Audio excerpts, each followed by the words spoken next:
ای دوست جان گوش کن، پند پدر و مادر. شوی صاحب فرزند، شکرگوی که گشتی پدر.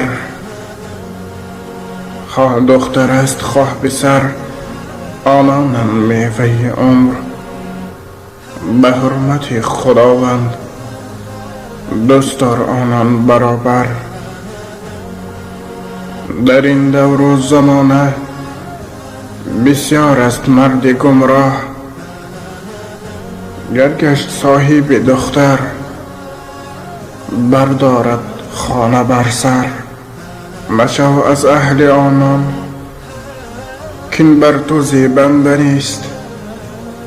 پیش از تکرار گناه تو یاد دار روز محشر.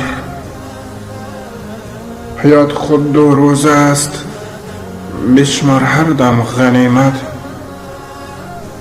فرزندان کن بوسه و نگه دار مثل گوهر.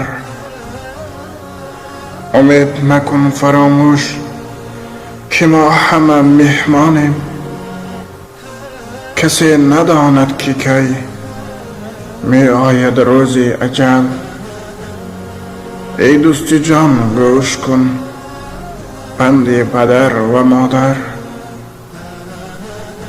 شوی صاحب فرزند، شکرگوی که گشتی پدر.